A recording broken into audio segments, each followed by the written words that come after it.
Hello बच्चों, क्या हाल चाल। सब ठीक ठाक। आप सबका स्वागत है मेरे यूट्यूब चैनल एएमजी क्लासेस में। और आज हम पढ़ने का काम करेंगे हरियाणा जीके।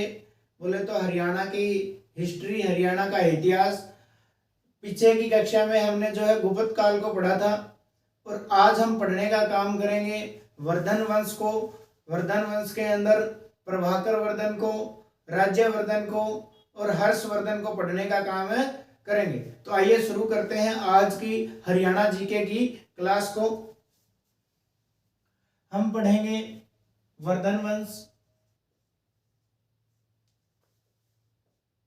वर्धन वंश का जो समय काल था वो था 580 से लेकर 647 ईस्वी तक। कि वर्धन वंश ने जो शासन किया वो 580 से लेकर 647 ईस्वी तक इसने क्या किया, शासन किया। तो शुरू करते हैं। वर्धन वंश जो है, वर्धन वंश का दूसरा नाम, वर्धन वंश का एक और भी नाम है, वर्धन वंश का एक और भी नाम है और वो नाम क्या है, पुष्यभूति, पुष्यभूति वंश। और इस पुष्यभूति वंश का संस्थापक कौन है, पुष्यभूति वंश का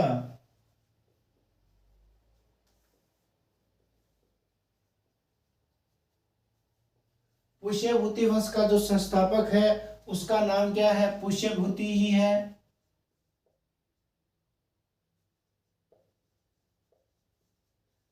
कि वर्धन वंश का दूसरा नाम क्या है, पुष्यभूति वंश है और पुष्यभूति वंश का संस्थापक कौन है, पुष्यभूति ही है। और इस पुष्यभूति वंश का वास्तविक संस्थापक,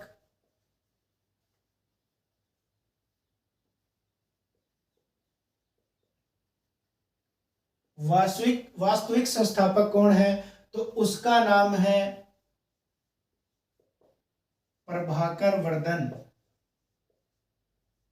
प्रभाकर वर्धन। और यहीं से इस पुष्यभूति वंश का दूसरा नाम क्या पड़ जाता है, वर्धन वंश पड़ जाता है। तो इस वर्धन वंश की जो राजधानी थी, जो प्रभाकर वर्धन ने बनाई थी, तो इसकी राजधानी थी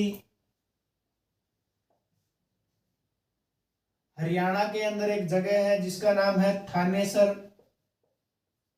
और ये थानेसर जो है कुरुक्षेत्र में पड़ता है, थानेसर कुरुक्षेत्र में पड़ता है।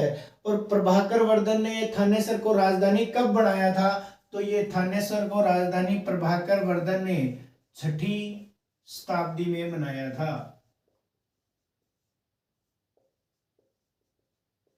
अब ये बात एचएसएससी नहीं पूछेगा कि प्रभाकर वर्धन ने थानेसर को राजधानी कब बनाया था, 6ठी शताब्दी में, मगर ऑप्शन आता है 6ठी शताब्दी और आंसर होता है अलग। आंसर होता है कि हर्षवर्धन ने थानेसर को अपनी राजधानी कब बनाया था। तो पहला ही ऑप्शन होता है 6ठी शताब्दी और ये क्या होता है, गलत, क्योंकि नाम किसका आता है, हर्षवर्धन का। हर्षवर्धन जो है राजा बना था 606 ईस्वी में। तो कौन सी शताब्दी लग चुकी थी, 7वीं लग चुकी थी, 7वीं शताब्दी लग चुकी थी। तो हर्षवर्धन ने थानेसर को राजधानी कब बनाया था, 7वीं शताब्दी में, मगर प्रभाकर वर्धन ने थानेसर को राजधानी कब बनाया था, 6ठी शताब्दी में।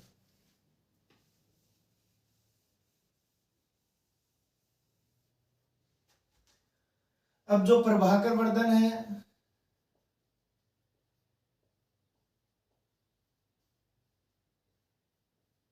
प्रभाकर वर्धन जो है ये राज करता है कब से कब तक, 580 से लेकर 605 ईस्वी तक। कि 580 ईस्वी से लेकर 605 ईस्वी तक प्रभाकर वर्धन राज करता है। प्रभाकर वर्धन के 3 संतान होती है।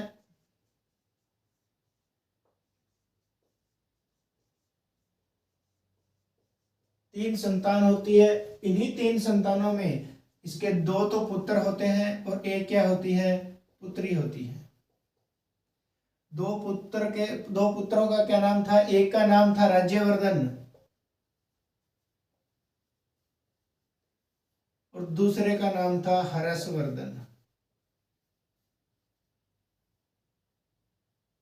सबसे ज्यादा फेमस अगर वर्धन वंश को किसी ने किया तो वो है हर्षवर्धन। ये एक पुत्री थी, इस पुत्री का नाम था राज्यश्री।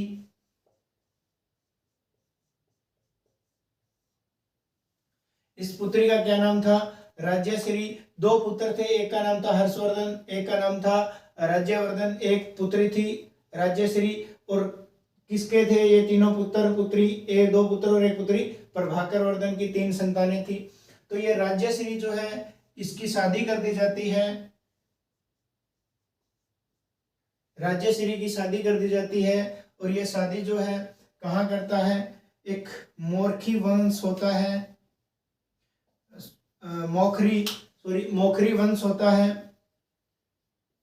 मोखरी वंश जो है कहाँ होता है? कन्नौज, यूपी में होता है। और इस मोखरी वंश जो है कन्नौज के अंदर स्थापित था। इस मोखरी वंश का एक शासक होता है, उसका नाम होता है ग्रह वर्मा। तो ग्रह वर्मा से राज्यश्री की क्या कर दी जाती है? शादी कर दी जाती है। कि राज्यश्री की शादी कहाँ की? कन्नौज के अंदर एक मोखरी वंश होता है जिसका शासक होता है ग्रह वर्मा। तो ग्रह वर्मा के साथ राज्यश्री की शादी कर दी जाती है। और इस प्रभाकर वर्धन की क्या हो जाती है? 605 ईस्वी में मृत्यु हो जाती है। प्रभाकर वर्धन की 605 ईस्वी में क्या हो जाती है? मृत्यु हो जाती है। जैसे ही प्रभाकर वर्धन की मृत्यु होती है तो राजा कौन बनेगा? शासक कौन बनेगा? इसका बड़ा बेटा है राज्यवर्धन। तो राज्यवर्धन जो है अब राजा बनेगा, शासक बनेगा। तो राज्यवर्धन जब शासक बनता है कि इसके पिता प्रभाकर वर्धन थे, उसकी मृत्यु के बाद में जब यह शासक बनता है तो उस समय चार वंश थे। एक वंश था वर्धन जिसका शासक कौन था? अब राज्यवर्धन। और राजधानी थी थानेसर। एक वंश और होता है, उस वंश का नाम है गौड़ वंश। और इसका जो शासक होता है वो होता है शशांक।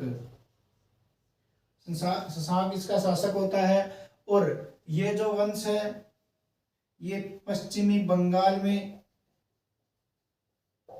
बंगाल इसकी क्या होती है? राजधानी होती है।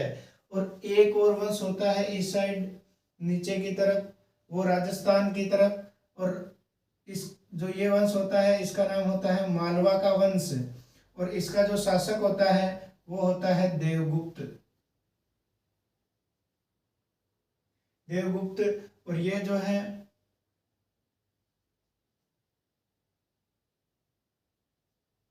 राजस्थान और मध्य प्रदेश इसकी दो राजधानी होती है। और यहाँ पे जो वंश होता है वो होता है कन्नौज का मोखरी वंश, जिसका राजा कौन था? ग्रह वर्मा। राज्यश्री का पति इसका राजा था और इसकी राजधानी क्या थी? कन्नौज। अब ये चार वंश होते हैं। तो गौड़ वंश का जो शशांक राजा होता है वो, और देवगुप्त जो है, शशांक और देवगुप्त दोनों क्या होते हैं? बहुत अच्छे दोस्त होते हैं। तो शशांक जो क्या है ग्रह वर्मा पर क्या कर देता है? आक्रमण कर देता है।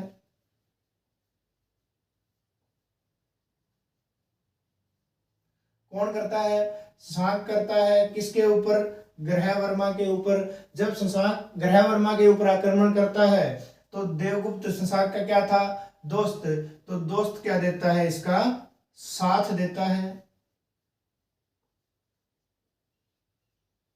कि शशांक और देवगुप्त दोनों मिलकर क्या करते हैं, आक्रमण करते हैं, किसके ऊपर, ग्रहवर्मा के ऊपर, और ग्रहवर्मा की इस आक्रमण में क्या हो जाती है, मृत्यु हो जाती है, ये मारा जाता है। ये क्या है, मारा जाता है। तो अब जैसे ही राज्यवर्धन राजा बनता है तो ये घटना घटित हो जाती है। इस घटना के घटित होने पे राज्यवर्धन को दो दुखों का सामना करना पड़ता है कि एक तो इसका जो पिता है उसकी मृत्यु हो जाती है, और दूसरा कि राज्यश्री जो है अपने पति की मृत्यु का समाचार सुनकर जंगलों में चली जाती है खुदकुशी करने के लिए। तो राज्यवर्धन उसको क्या है, ढूंढ के लेके आता है कि भाई मैं ग्रहवर्मा की मौत का बदला लूंगा। तो राज्यवर्धन जो है शशांक और देवगुप्त पर आक्रमण कर देता है।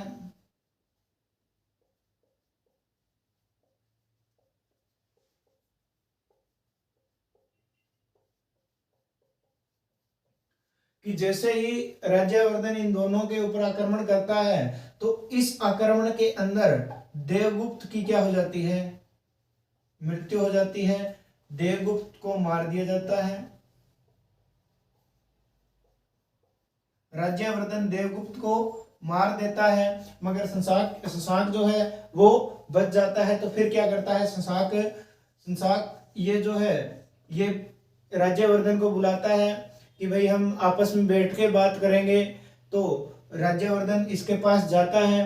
तो ये शशांक जो है राज्यवर्धन की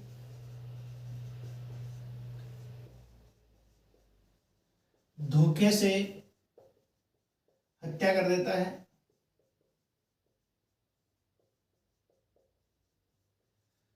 धोखे से क्या कर देता है, हत्या कर देता है। अब बात थी 606 ईस्वी की, कि 606 ईस्वी में शशांक राज्यवर्धन की धोखे से हत्या कर देता है। तो अब ना प्रभाकर वर्धन बचा ना राज्यवर्धन, तो केवल और केवल एक व्यक्ति बचा जो राजा बनेगा।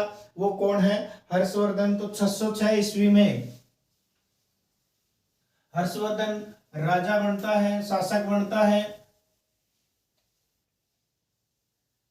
वर्धन वंश का तीसरा शासक होता है कौन, हर्षवर्धन। हर्षवर्धन क्या है, 606 ईस्वी में राजा बनता है। वर्धन वंश का तीसरा शासक होता है, और इसके राजा बनते ही हर्षवर्धन क्या करता है, शशांक को मार देता है। कि अपने भाई और अपने जीजा की मौत का क्या ले लेता है, बदला ले लेता है। उसके बाद में बात आती है 614 ईस्वी की। तो 614 ईस्वी के अंदर राज्यश्री की क्या हो जाती है, मृत्यु हो जाती है।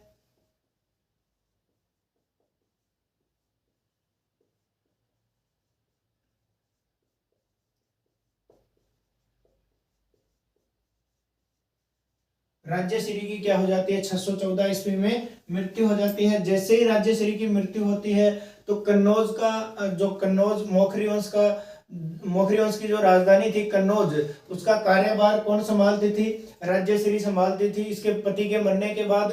तो जैसे ही राज्यश्री की मृत्यु होती है तो वहां क्या हो जाता है, अव्यवस्था फैलनी शुरू हो जाती है, वहां पे कोई शासक नहीं होता। तो 614 ईस्वी में हर्षवर्धन क्या करता है, कन्नौज को दूसरी राजधानी बना देता है भाई।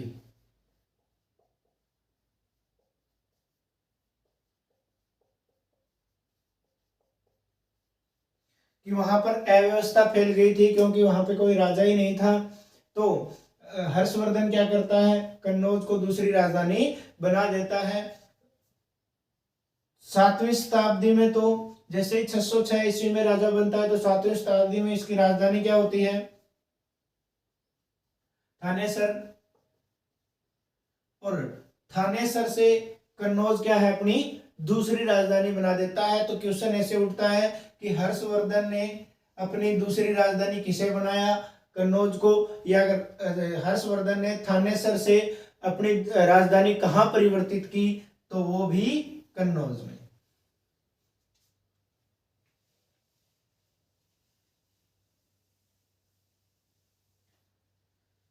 अब बात आती है 629 ईस्वी की,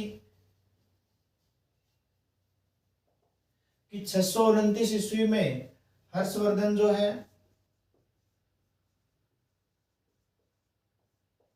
गुजरात पर आक्रमण करता है।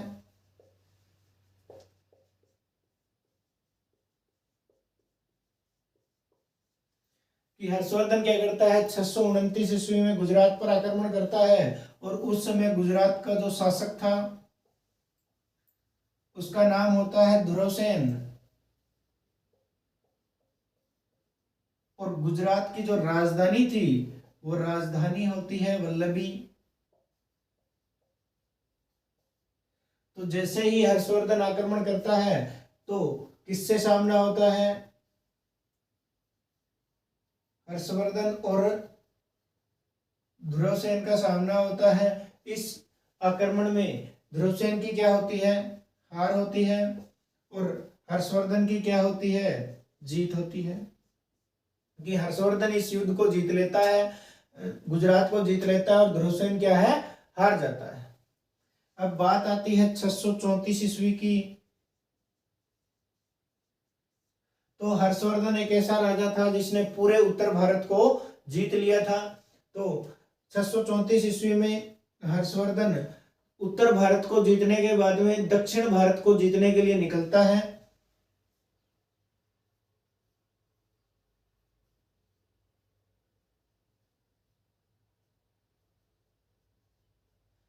हर्षवर्धन उत्तर भारत को जीतने के पश्चात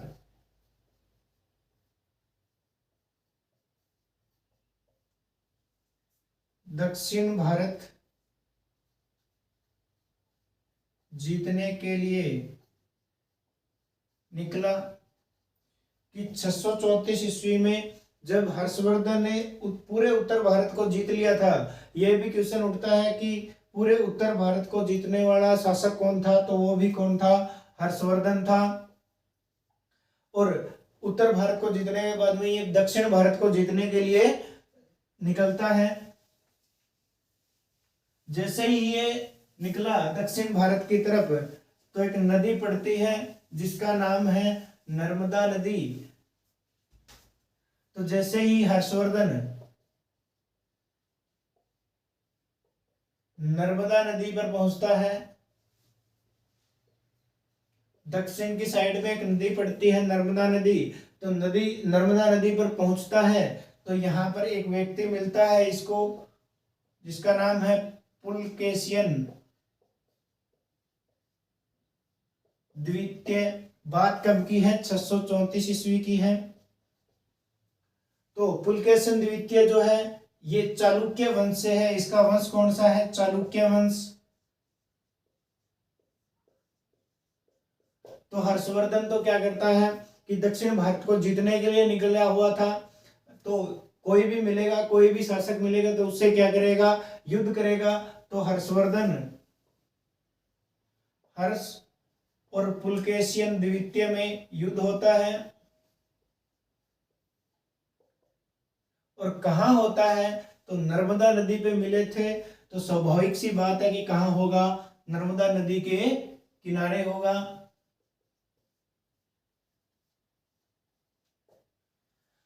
जब आपस में दोनों लड़ते हैं तो पुलकेशिन द्वितीय की क्या हो जाती है, जीत हो जाती है, और हर्षवर्धन क्या है, इस युद्ध में हार जाता है। कि इस हार से हर्षवर्धन बहुत ज्यादा टूट गया था, बहुत ज्यादा दुखी हो गया था, और इस युद्ध को हारने के बाद हर्षवर्धन आगे ही नहीं बढ़ा, वापस कहाँ आ गया था, थानेसर आ गया था।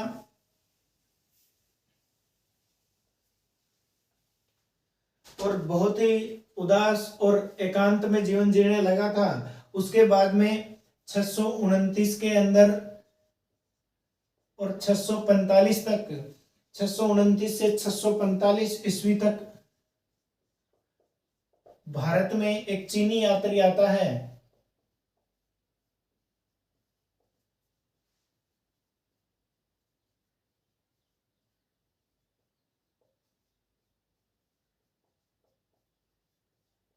कि चीन का रहने वाला था, भारत के अंदर यात्रा करने आया था। कब से कब तक? 629 में आया, 645 तक रहा। और इस चीनी यात्री का जो नाम है वो नाम था हवेन सान। कि हवेन सान जो है भारत के अंदर कब आया? 629 में। कब तक रहा? 645 ईस्वी तक। और ये थानेसर में कब आया? तो 634 ईस्वी में। के जैसे ही पुलकेशिन द्वितीय से हार के हर्षवर्धन वापस आता है थानेसर, तो 634 ईस्वी में वैनसान थानेसर आया या थानेसर पहुंचा। और यह हवेनसान भारत में किस लिए आया था, इसका क्या काम था? तो इसका भारत में आने का जो कारण था,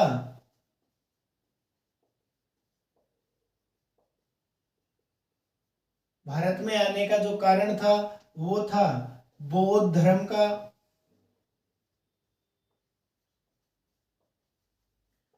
प्रचार प्रसार करना।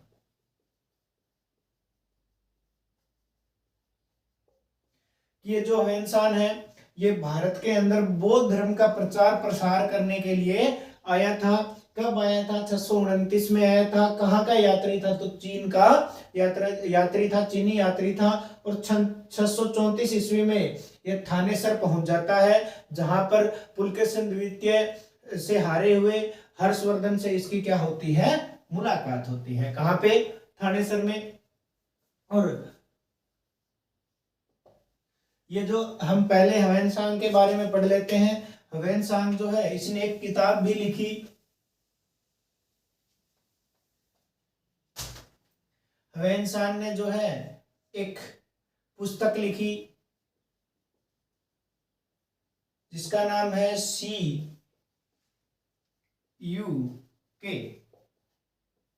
और कम से कम 20 बार पेपर में पूछा जा चुका है ये प्रश्न कि हवेनसांग की पुस्तक का क्या नाम है, CUK। और कम से कम 15 बार ये पूछा जा चुका है कि CUK पुस्तक में कहाँ का वर्णन मिलता है। तो वर्णन कहाँ का मिलता है? थानेसर का मिलता है जी। कि थानेसर आया था तो थानेसर का वर्णन है मिलता है। कौन सी किताब में? CUK किताब में। और CUK किताब किसने लिखी थी? हवेनसांग ने लिखी थी। और हवेनसांग कहाँ का यात्री है? चीनी यात्री है। 629 में भारत आया था। और हरियाणा के अंदर कब आया था? तो 634 ईस्वी में आया था, थानेसर के अंदर। और हवेनसांग जो है इसके अन्य नाम भी हैं। हवेनसांग को अन्य नामों से भी जाना जाता है। तो इसके अन्य नाम क्या है? इसको बोला जाता है आधुनिक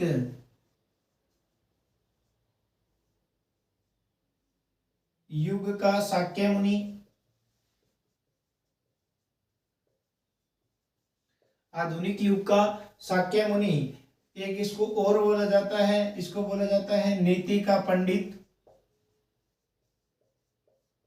एक इसको और बोला जाता है यात्रियों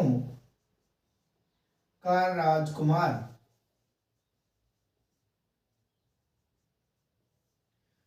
तो हवेनसांग के बारे में हमने जाना कि इसकी पुस्तक का क्या नाम है? CUK। थानेसर का वर्णन मिलता है इस CUK पुस्तक में। इसके हवेनसांग को अन्य नामों से भी पुकारा जाता है। क्या? आधुनिक युग का शाक्य मुनि कहा जाता है, नीति का पंडित कहा जाता है, और यात्रियों का राजकुमार कहा जाता है।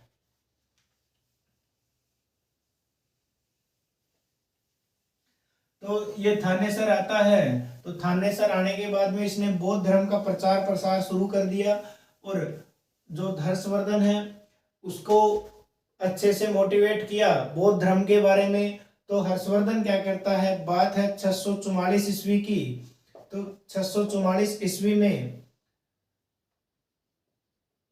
हर्षवर्धन बौद्ध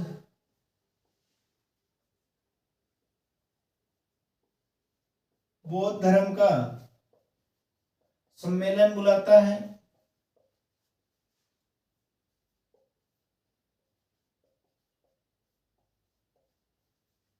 जब हर्षवर्धन ने 644 ईस्वी में बौद्ध धर्म का सम्मेलन बुलाया तो इस सम्मेलन के अंदर हर्षवर्धन के साथ कौन कौन आया था, हर्षवर्धन के साथ कौन कौन गया था? तो एक तो था ह्वेनसान और दूसरा व्यक्ति था दिवाकर मुनि। ये दिवाकर मुनि जो है हर्षवर्धन का दोस्त हुआ करता था और बाद में ये क्या कहलाया? बौद्ध भिक्षु कहलाया।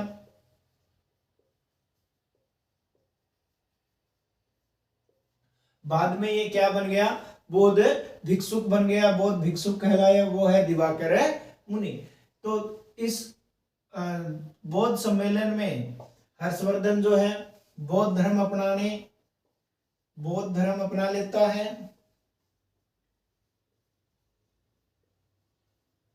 बौद्ध धर्म अपना लेता है और अपनी सारी संपत्ति जो है दान कर देता है। कि बौद्ध धर्म के प्रचार प्रसार के लिए ये अपनी सारी की सारी संपत्ति क्या है? दान कर देता है। कब? 644 ईस्वी में बौद्ध धर्म के सम्मेलन में ये अपनी सारी की सारी संपत्ति दान कर देता है और बौद्ध धर्म अपना लेता है।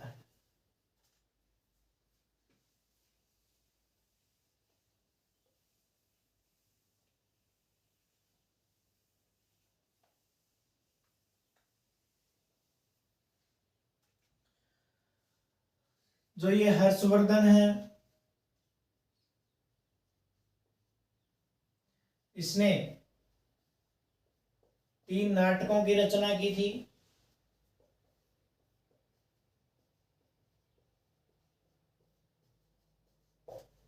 और वो 3 नाटक कौन से हैं? वो 3 नाटक, एक नाटक का नाम है जी प्रियदर्शिका,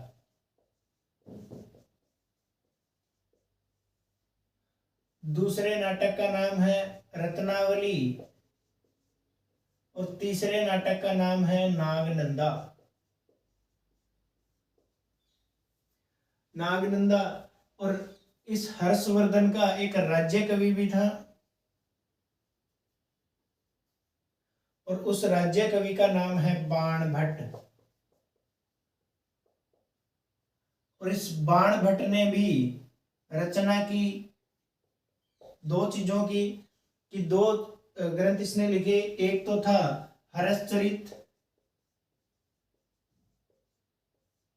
और एक था कादम्बरी। इसने भी 2 रचनाएं लिखी। वो कौन कौन सी थी? एक तो हर्षचरित थी, एक कादम्बरी थी। और हर्षवर्धन ने 3 नाटकों की रचना की। पहला नाटक था प्रियदर्शिका, नागनंदा और रत्नावली। और बाण भट्ट ने किस चीज की रचना की? हर्षचरित और कादम्बरी।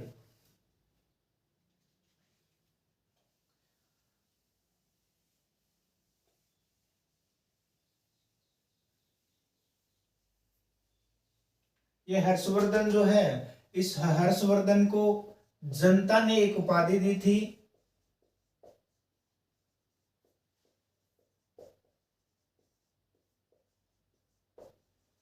कि जनता ने इसको एक उपाधि दी थी और उस उपाधि का नाम है, उसको बोला जाता है परम भट्ट हारक। परम भट्ट हारक। और इस परम भट्ट हारक का मतलब क्या होता है? तो इसका अर्थ होता है जी महान राजा। इसका अर्थ क्या होता है? परम भट्ट हारक का अर्थ होता है महान राजा। और परम भट्ट हारक की उपाधि किसने दी थी? तो जनता ने दी थी हर्षवर्धन को। तो हर्षवर्धन के बारे में यह भी बोला जाता है कि अंतिम शक्तिशाली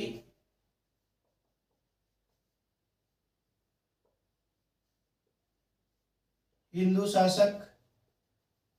कभी कभी पेपर में इसके दो ऑप्शन बनते हैं, दो तथ्य है। एक था पृथ्वीराज चौहान और दूसरा था हर्षवर्धन। तो हर्षवर्धन हो तो हर्षवर्धन टिक करना है, पृथ्वीराज चौहान हो तो पृथ्वीराज चौहान टिक करना है। दोनों इकट्ठे नहीं आएंगे।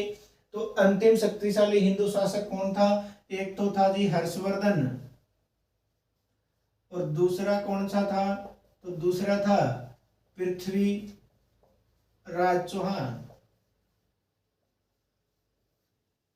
पृथ्वीराज चौहान जिसने 1191 और 92 में तराइन का युद्ध लड़ा। पृथ्वीराज चौहान और हर्षवर्धन। इसके बाद में एक बात और बता देता हूं कि अगर क्वेश्चन ऐसा आ जाए अंतिम शक्तिशाली हिंदू शासक केवल और केवल इतना पूछे तो उत्तर होगा हर्षवर्धन या पृथ्वीराज चौहान। अगर क्वेश्चन ऐसा आ जाए कि दिल्ली की गद्दी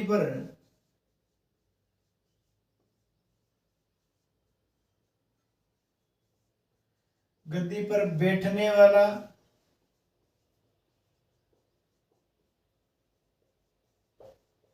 अंतिम हिंदू शासक, अगर दिल्ली की गद्दी पर बैठने वाला अंतिम हिंदू शासक पूछे तो आंसर क्या हो जाएगा? हेमचंद्र या हेमू। और इसका एक प्रश्न और बनता है कि हेमचंद्र या हेमू का संबंध कहां से है? तो हरियाणा के रेवाड़ी से है भाई। हरियाणा के रेवाड़ी से हेमू या हेमचंद्र का संबंध है। ये दो प्रश्न है एक जैसे कि अंतिम शक्तिशाली हिंदू शासक तो हर्षवर्धन या पृथ्वीराज चौहान, या दिल्ली की गद्दी पर बैठने वाला अंतिम हिंदू शासक तो हेमचंद्र या हेमू।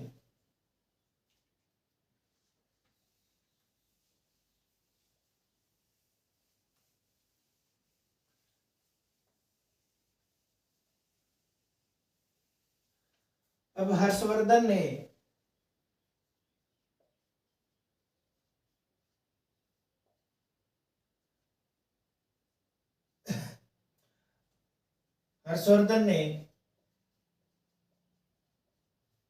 प्रशासन को या हर्षवर्धन का प्रशासनिक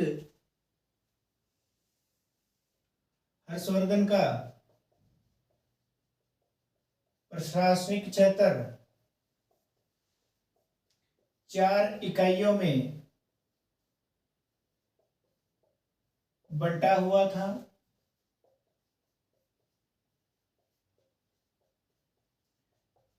कि इसने अपने प्रशासन को कितनी इकाइयों में बांट रखा था? 4 इकाइयों में बांट रखा था। पहली इकाई थी भुक्ति, दूसरी थी विष, तीसरी थी पेठ या पाठन, दोनों ही शब्द मिल सकते हैं, चौथी थी ग्राम।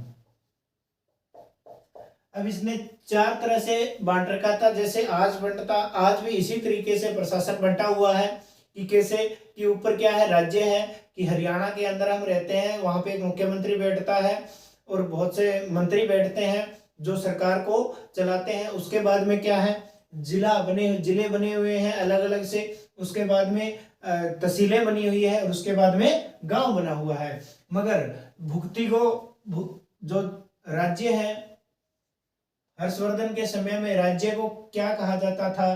तो भुक्ति कहा जाता था। विष को क्या कहा जाता था? जिला। और पेठ या पाठन को तहसील और ग्राम को गांव कहा जाता था।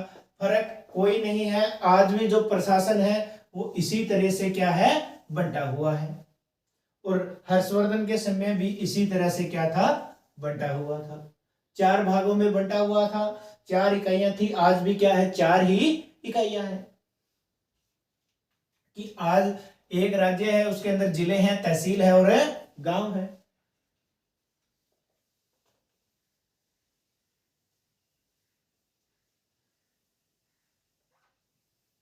तो हर्षवर्धन जो है कर भी लेता था कि राज्य आज भी क्या है? हर एक सरकार हमसे टैक्स लेती है, जीएसटी है, और प्रत्यक्ष और अप्रत्यक्ष दोनों रूप से हमसे कर लेने का काम कौन करता है? सरकार करती है। क्योंकि राजस्व खर्च जो है उसको नियंत्रित रखने के लिए टैक्स लिया जाता है कि घाटा ना हो, अच्छे से सरकार क्या है चलाई जा सके। तो हर्षवर्धन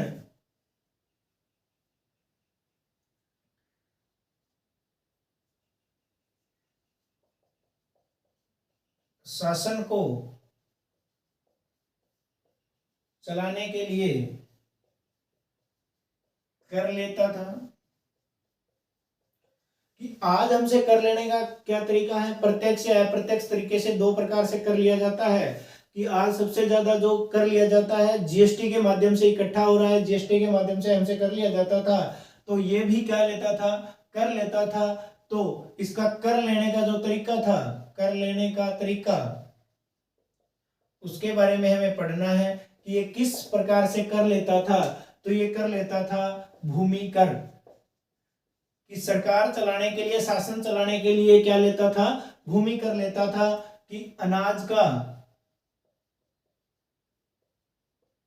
1/6 भाग, कि अनाज का, कि जो ये खेत है इसके अंदर जितना भी अनाज होगा उसका 1/6 भाग आपको कहाँ देना पड़ेगा, हर्षवर्धन को देना पड़ेगा। उस समय के लोग क्या करते थे, जितना भी अनाज होता था उसका 1/6 भाग जो है हर्षवर्धन को कर के रूप में देते थे, ताकि हर्षवर्धन इस कर से क्या चलाता था, शासन चलाता था। इसके हर्षवर्धन के शासन में 3 कर लेने की विधियां भी थी।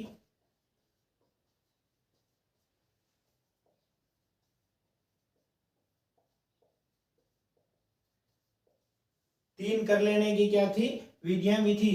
पहली जो है वो है हिरण्य विधि, दूसरी है भाग विधि, और तीसरी जो है उसे कहते थे बलि विधि।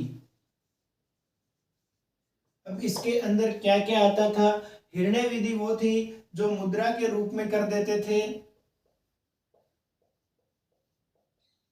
कि मुद्रा के रूप में जिसने भी कर दिया, टैक्स दिया, तो वो किसके अंदर आता था, हिरण्य विधि के अंदर आता था। अनाज के रूप में, अनाज के रूप में जो भी कर देता है वो कहाँ पे आता था, भाग विधि के अंतर्गत आता था। और बलि विधि उपहार के रूप में कर, कि उपहार के रूप में जो भी अपना टैक्स देता था वो किस में आता था, बलि विधि में आता था।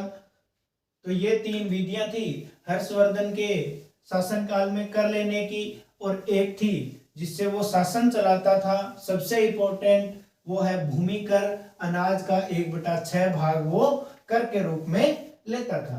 अब हर्षवर्धन का एक प्रधानमंत्री था, 2 बार पेपर में पूछा गया कि हर्षवर्धन के प्रधानमंत्री का नाम, ये जो प्रधानमंत्री का नाम था वो था भंडी। भंडी जो है इसके प्रधानमंत्री का नाम था। और ये जो भंडी है ये इसके हर्षवर्धन के मामा का लड़का था।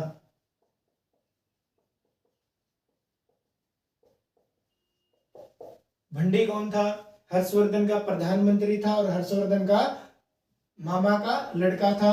तो बात आती है 647 ईस्वी की, कि 647 ईस्वी के अंदर क्या हो जाती है, हर्षवर्धन की मृत्यु हो जाती है।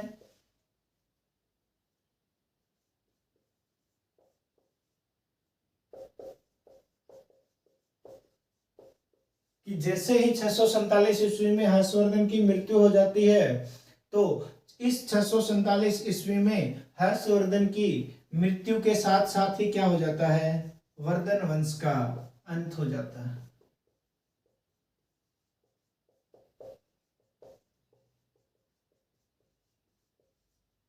वर्धन वंश का अंत हो जाता है।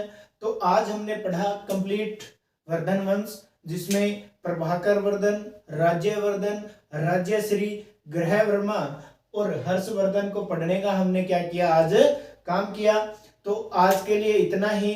आशा करता हूँ आज की क्लास आपको पसंद आएगी। अगर पसंद आए तो वीडियो को लाइक कीजिए, चैनल को सब्सक्राइब कीजिए और वीडियो को शेयर कीजिए। आज के लिए इतना ही, धन्यवाद।